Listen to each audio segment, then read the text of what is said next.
Good morning बच्चों। हमने आपको कल कथा भारती से जैनेन्द्र जी के द्वारा लिखी कहानी ध्रुव यात्रा का सारांश बताया था और आज ध्रुव यात्रा कहानी की कथा वस्तु के विषय में एवं ध्रुव यात्रा कहानी के नायक रिपुदमन के चरित्र चित्रण के विषय में बतलाएंगे।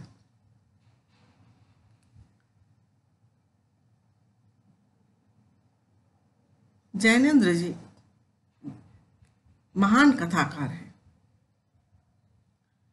ये व्यक्तिवादी दृष्टि से पात्रों का मनोविश्लेषण करने में पूर्णतया कुशल हैं।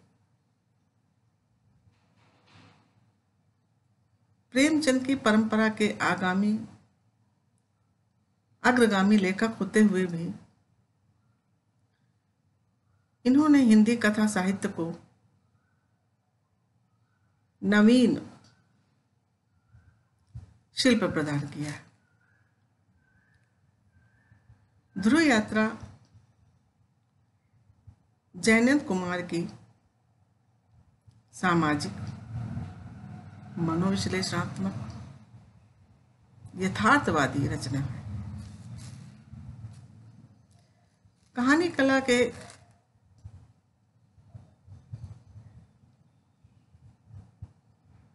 कतिपय प्रमुख तत्वों के आधार पर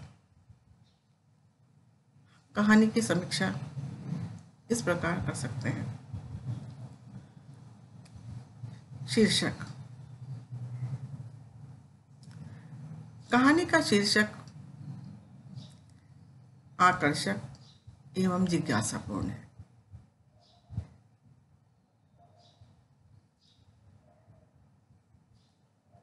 ध्रुव यात्रा ये शीर्षक जो है एक जिज्ञासा पैदा करता है कि ध्रुव की यात्रा क्या है। ये पाठक को विवश करता है पढ़ने के लिए। सार्थकता तथा सरलता इस शीर्षक की विशेषता है। कहानी का शीर्षक अपने में कहानी के सारे भावों को समेटे हुए है तथा प्रारंभ से अंत तक कहानी इस ध्रुव यात्रा पर ही टिकी हुई है।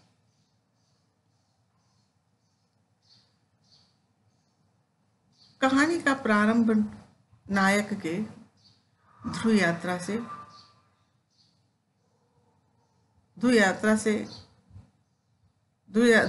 के आगमन पर होता है और कहानी का समापन भी ध्रुव यात्रा के पूर्व ही नायक के समापन के साथ होता है। अर्थात अंत में जो इसका नायक है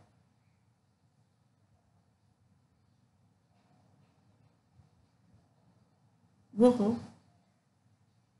अंत में आत्महत्या कर लेता है। यहीं से कहानी का अंत हो जाता है। अतः कहानी का शीर्षक जो है स्वयं में पूर्ण और समीचीन है। ये तो हो गई शीर्षक की बात। कथानक। श्रेष्ठ कथाकार के रूप में स्थापित जैनेन्द्र कुमार जी ने अपनी कहानियों को कहानी कला की दृष्टि से नवीनता, आधुनिक रूप प्रदान किया है। इनकी कहानियों में मानवीय गुणों जैसे प्रेम, सत्य तथा करुणा को आदर्श रूप में स्थापित करते हैं।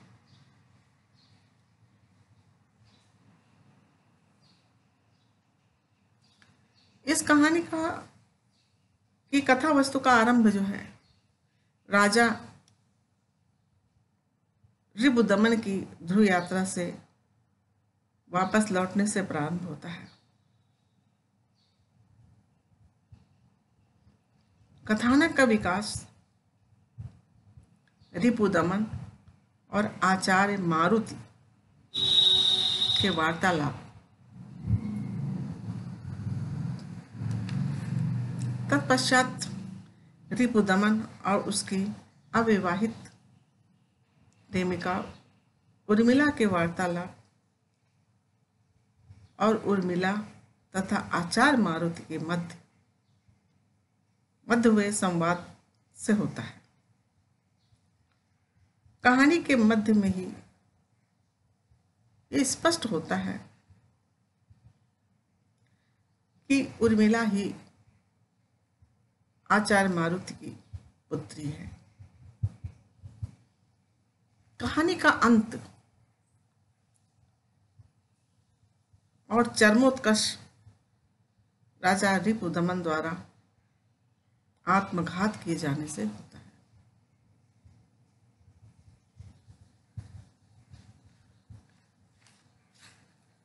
इस कहानी में कहानीकार जैनेन्द्र जी ने एक सुसंस्कारित युवती के उत्कृष्ट प्रेम की पराकाष्ठा को दर्शाया है तथा प्रेम को नारी से बिल्कुल अलग और सर्वोच्च स्थान पर प्रतिष्ठित किया है। कहानी का प्रत्येक पात्र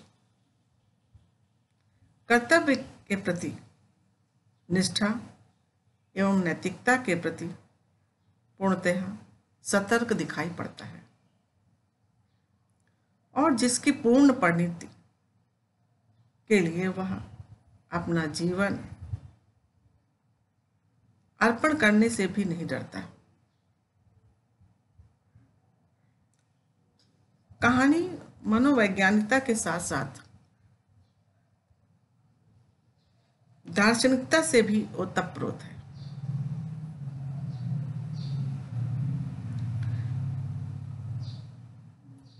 और संवेदना प्रधान होने के कारण पाठक के अंतःस्थल पर अपनी अमिट छाप छोड़ती है।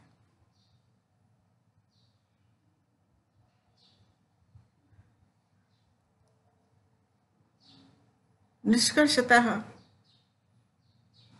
या निष्कर्ष रूप में हम ये कह सकते हैं कि ध्रुव यात्रा एक अति उत्कृष्ट कहानी है।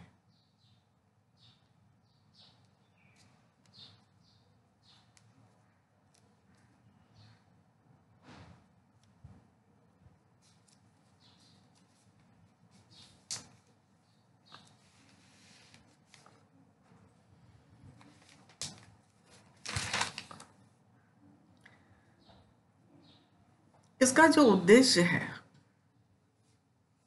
इसमें जैनेन्द्र जी ने बताया है कि प्रेम एक पवित्र बंधन है और विवाह एक सामाजिक बंधन। प्रेम में पवित्रता और विवाह में स्वार्थता होती है। प्रेम की भावना व्यक्ति को उसके लक्ष्य तक पहुंचने में मदद करती है। उर्मिला कहती है नायक ऋपुदमन से, हाँ, जब वो ध्रुव यात्रा के लिए जा रहा होता है तब वो कहती है, हाँ, स्त्री रो रही है, प्रेम का प्रसन्न है। अर्थात उसका कहने का तात्पर्य है कि अगर मुझे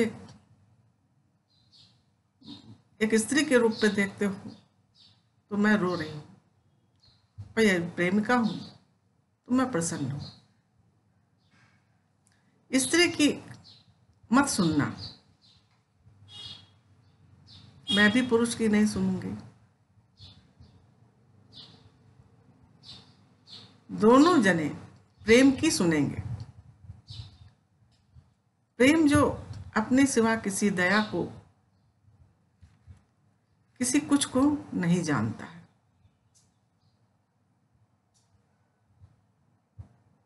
कहने का तात्पर्य है कि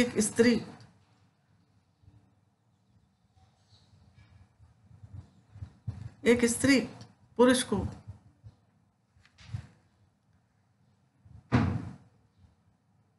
माया मुंह में जकड़ सकती है, लेकिन एक प्रेम का पथ को, उसके पथ में कभी भी रुकावट नहीं बनेगी।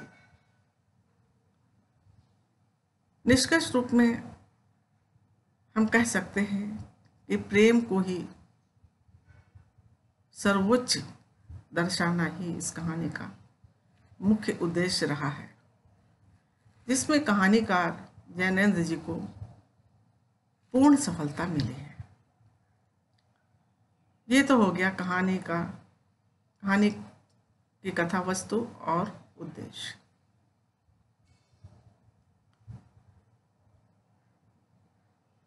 आगे हम इसी पाठ से संबंधित जो इस कहानी का नायक पात्र है, अर्थात रिपुदमन, उसकी चारित्रिक विशेषताओं के विषय में बतलाएंगे।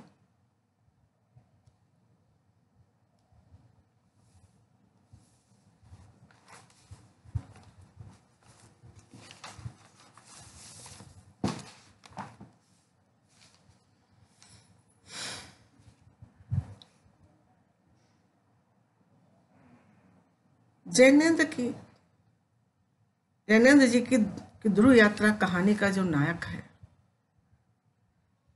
रिपुदमन, वो अत्यंत बहादुर है, पराक्रमी है।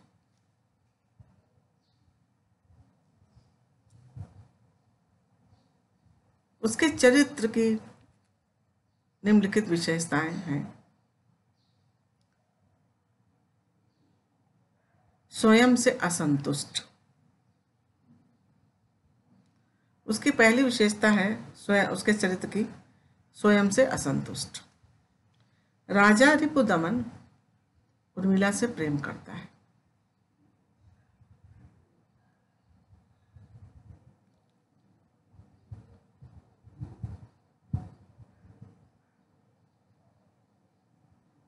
उनका विवाह बिना किए ही कुमारी उर्मिला से लगभग 1 वर्ष कुछ अधिक अवस्था का पुत्र है।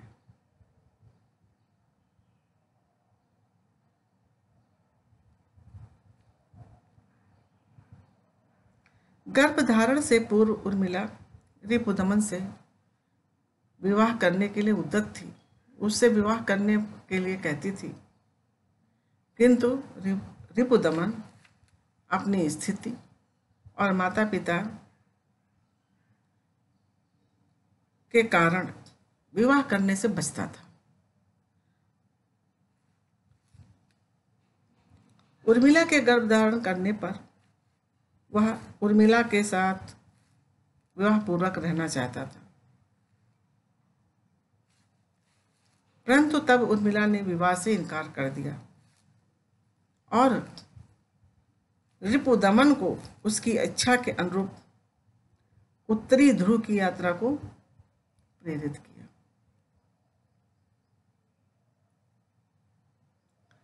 वह ध्रुव यात्रा कर आए, पर दमित इच्छाओं के कारण स्वयं से असंतुष्ट रहने लगे। उसे नींद नहीं आती, मन पर काबू नहीं रहता,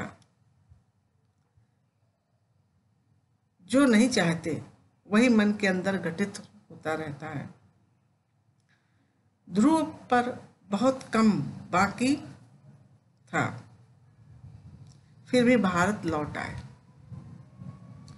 कहते हैं ध्रुव पर बहुत काम बाकी था, अभी उसको बहुत यात्रा बाकी थी, फिर भी वो भारत लौट आया था। शायद उसे अपनी पत्नी और पुत्र का प्रेम खींच लाया था, इसलिए वो वापस आ गया था। तो ये उसकी चरित्र की पहली विशेषता है कि वो स्वयं से असंतुष्ट था।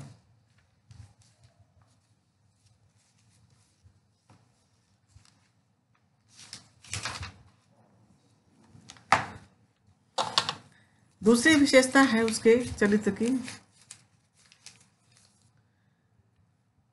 डरपोक स्वभाव, भीरू स्वभाव।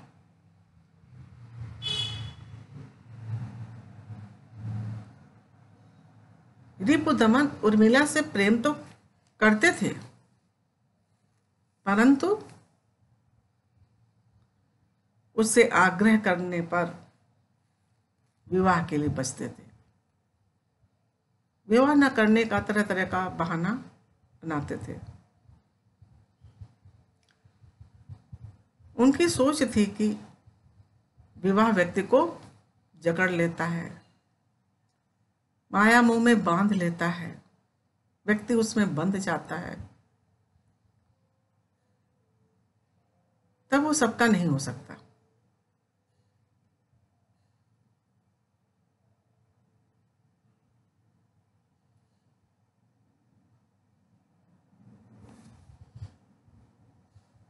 अपना एक कोल्हू बनाकर उसमें जुता हुआ चक्कर में घूम सकता है। उसकी सोच थी कि वो माया मोह के जंजाल में फंस जाएगा और फिर वो आगे अपने लक्ष्य की ओर नहीं बढ़ पाएगा, इसलिए वो शादी से बचता रहता है। दूसरी तरफ उर्मिला से बहुत प्रेम भी करता है, लेकिन बंधन में बंधना नहीं चाहता है। माता पिता का भी डर उसको सताता रहता है कि वो क्या कहेंगे। इस तरह से वो डरपोक स्वभाव का है।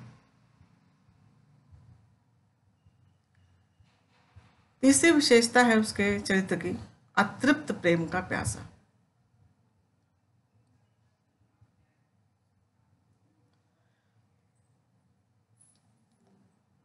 उर्मिला के गर्भधारण के बाद रिपुदमन के मन में साथ रहने और विवाह करने की लालसा तो जागी, पर वह पूरी नहीं हुई, अतृप्त ही रह गई।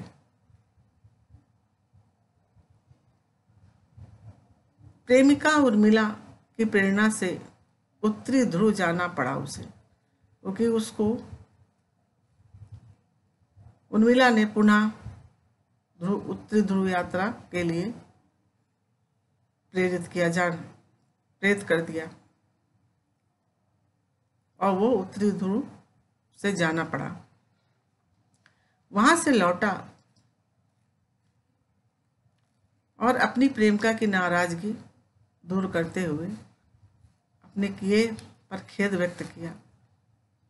तो उर्मिला ने कहा, अब दक्षिणी ध्रुव की यात्रा पर जाओ, मेरे और मेरे बच्चे की चिंता तुम छोड़ दो, भविष्य के प्रति यह तुम्हारा दान होगा। राजा तुमको रुकना नहीं है, सिद्धि तक जाओ जो मृत्यु के पार है।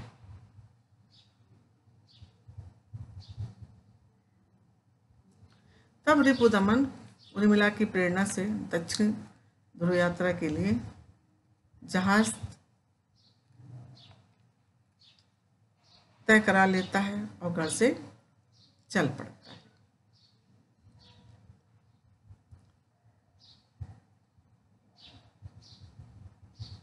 और जैसे ही वो वहां जाता है, थोड़े समय बाद ही एक खबर मिलती है कि उसने अपनी कनपट्टी पर गोली मार ली है, अर्थात स्वयं वो मार लिया है, आत्महत्या कर ली है। इस तरह कहानी का अंत हो जाता है। ये इसके चारित्रिक विशेषताएं हैं रिपुदमन की। यहीं से कहानी समाप्त होती है। ठीक है बच्चों, बस आज का पाठ यहीं पर हम समाप्त करते हैं। धन्यवाद।